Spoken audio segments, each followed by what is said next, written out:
अयोध्येतील राम मंदिराप्रमाणे अंजनेरी पर्वतावर हनुमान मंदिर उभारा, प्रशांत गडाख. अयोध्येतील राम मंदिराप्रमाणे नाशिकच्या हनुमानाच्या जन्मस्थळ म्हणून ओळख अंजनेरी येथे हनुमानाचे मंदिर व्हावे, अशी मागणी नाशिकमध्ये हनुमान जन्मस्थान संस्थेने पत्रकार परिषद घेत केली आहे. यामध्ये लोकप्रतिनिधींसह वनविभाग, महसूल अधिकारी दिरंगाई करत असल्याचा आरोप संस्थेचे अध्यक्ष प्रशांत गडाख यांनी केलाय. केंद्र सरकार ते राज्य सरकारला वारंवार पत्रव्यवहार करूनही प्रतिसाद मिळत नसल्याची खंत व्यक्त केली जाते. केंद्र सरकारच्या प्रसाद स्कीमच्या माध्यमातून महाराष्ट्र सरकारला पत्रव्यवहार केला, मात्र त्याकडे दुर्लक्ष केले जात आहे. मुख्यमंत्री, उपमुख्यमंत्री आणि मंत्र्यांसह खासदार, आमदार यांनी पत्र दिले, त्यांनी फक्त शुभेच्छा दिल्या. हनुमान जन्मस्थान हे अंजनेरी येथे असल्याचं नमूद स्वतः पंतप्रधान यांच्या पत्रव्यवहारात आहे. अंजनेरीसह 85 गावांनी आम्हाला पाठिंबा दर्शविला आहे. विकास होत असेल तर पर्यटन वाढेल, रोजगार वाढेल, असे असतानाही आम्हाला प्रतिसाद मिळत नसल्याने महाराष्ट्र सरकारने आम्हाला सहकार्य करण्याची विनंती संस्थेने केली आहे. साधू महंत पुढे येत नसल्याने आम्हाला संस्था स्थापन करावी लागली, असेही स्पष्टीकरण संस्थेकडून देण्यात आले आहे. हनुमान जन्मस्थानाचं मंदिर झालं पाहिजे, त्याचा विकास झाला पाहिजे. आता कुंभमेळ्याच्या अनुषंगानेच शासनाने त्याच्यात लक्ष घातलं पाहिजे. आमचं तर तेच म्हणणं आहे, मुख्यमंत्री, उपमुख्यमंत्री किंवा सेंट्रल गव्हर्नमेंट, आज सेंट्रल गव्हर्नमेंटच्या खूप सारे अधिकारी त्यांच्याकडून मदत झालेली, खूप सारे आता पीएमओ ऑफिसवरून आम्हाला जे जे म्हणजे हनुमान जन्मस्थानाच्या विकासासाठी पाठपुरावा, आता पीएमओ ऑफिसने जस्ट हे बघा, हे पत्र आहे, या पत्राच्या अनुषंगाने 2 मिनिटं प्रधानमंत्री कार्यालयाकडूनच महाराष्ट्र शासनाला काम हनुमान जन्मस्थानाच्या विकासासाठी सांगितलेलं आहे, पण महाराष्ट्र गव्हर्नमेंटच दिरंगाई करतंय. त्याच अनुषंगाने आमचं म्हणणं आहे का मुख्यमंत्री, उपमुख्यमंत्र्यांनी लक्षात घालून लवकरात लवकर हनुमान जन्मस्थानाचा विकास झाला पाहिजे. असं काही तुम्ही सांगितलंय का? काही मंत्र्यांना भेटले का? लोकप्रतिनिधी तुम्ही काय उल्लेख केला? कोणासोबत चर्चा झाली, काय चर्चा? आम्ही खूप वेळेस मंत्रालयात गेलो. आम्ही त्यांना जे डॉक्युमेंट म्हणजे आम्हाला सांगितलं, तर त्यांनी प्रस्ताव दाखल करा मुख्यमंत्र्यांकडे.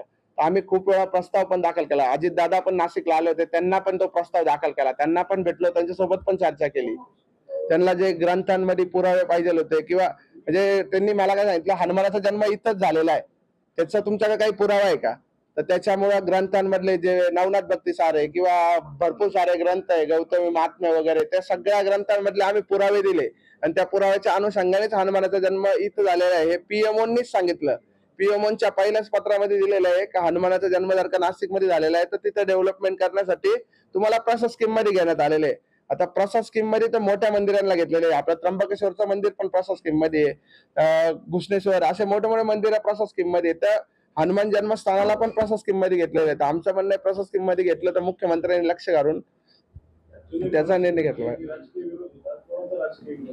विरोध म्हणजे ऍक्च्युली आता एकच मिनिट, 2 मिनिटं,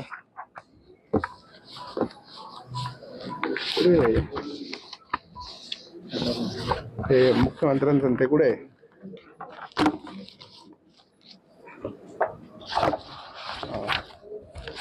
बघा, देवेंद्र फडणवीसांना आम्ही 20 विरोध तर नाही, आता सुद्धा विरोध नाही, राजकीय नाही, ऑलरेडी ग्रामपंचायतीमधली काही समाजकंटकांचा विरोध आहे, बाकी काहीच.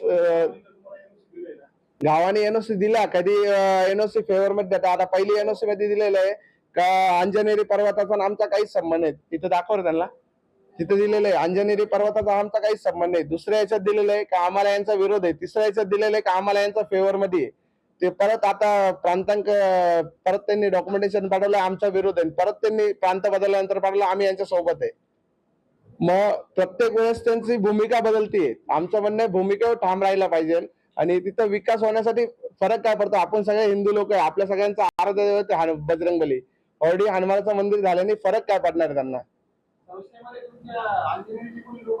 साहेब, तो पण तुमचा प्रश्न लगेच सॉल्व्ह करतो, 2च मिनिटं. हे बघा, अंजनेरी गावाचे सरपंच आहे, त्यांना आम्ही ऑलरेडी आमच्या लेटर वरती दिलेलं आहे, हे घ्या, याच्यावरती दिलेलं आहे. अंजनेरी गावातल्या लोकांनाच तिथं काम भेटणार, म्हणजे जे पण मंदिर बनणार ना, त्या मंदिरामध्ये अंजनेरी गावाचे सगळी लिस्ट देतो तुम्हाला, ऑलरेडी लिस्ट देतो. त्याच्यामध्ये हे बघा, ब्लँक पेज आहे इथं. ऑलरेडी अंजनेरी गावातल्या 4 लोकांना घेण्यासाठी त्यांना पत्र आम्ही ऑलरेडी निवेदन दिलंय, पण त्यांच्याकडून काही फीडबॅकच आलेला नाही. हे देऊन पण खूप दिवस झालेले, आता आजकाल दिलेलं नाही, याला पण 1-1.5 वर्ष झाले त्यांना देऊन. आम्ही नाशिकचे. तुम्ही नाशिकचे आहात. नाशिक- नाशिकचे आहेत संस्थेमध्ये. संपूर्ण नाशिकचेच आहे. ते नाशिक म्हणजे प्रॉपर नाशिक शहरातले आहेत की अंजनेरीचे राहणार आहेत? नाही, प्रॉपर नाशिक शहरातलंच आहे, आपल्या नाशिक मधलेच संपूर्ण लोक. मग तुम्हाला विरोध कशासाठी होतो? यासाठी होतो ना की तुम्ही अंजनेरीचे नाही? आम्ही तेच बोलतोय, आपण सगळे सोबतच येऊन काम करू. आम्ही घ्यायला कुठं नाही म्हणलोय. संपूर्ण लोकांनी आमच्या सोबत यावं. आम्ही त्यांना आज तुम्ही जसं बोलताय ना, त्यांनी उद्या बोलवा, आम्ही त्यांच्या सोबत आहे. त्यांना ट्रस्ट मध्ये पण घेण्यासाठी रेडी आहे आणि काम करण्यासाठी पण रेडी आहे. हा, स्थानिक तर तिथं नाही. स्थानिकांना आम्ही सांगितलं होतं ऑलरेडी. अशोक बाबा होते तिथं, तुम्हाला माहित असणार अशोक बाबांना खूप वेळ जाऊन भेटलेलो आहे. त्यांना पण सांगितलेलं आहे का अशोक बाबा, आपण एकत्र येऊन या हनुमान जन्मस्थानाच्या विकासासाठी काम करू, तुम्ही तुमची ट्रस्ट द्या. असं मी सगळ्या, अशोक बाबा झालं, सोमेश्वरानंद झालं, त्याच्यानंतर भक्ती दामवाले झाले, जेवढे पण हरिगिरी महाराज झाले, असे सगळ्या साधू संतांकडे जाऊन त्यांना सांगितलं तुम्ही काम करा, मी सगळं सपोर्ट करतो तुम्हाला, मी सांगतो तुम्हाला काय करायचंय. कुठले साधू महंत पुढे आले नाही, त्यामुळे आम्हाला ट्रस्ट निर्माण करायला लागली आणि हनुमान जन्मस्थानाच्या विकासासाठी पुढे कार्य करायला लागलं.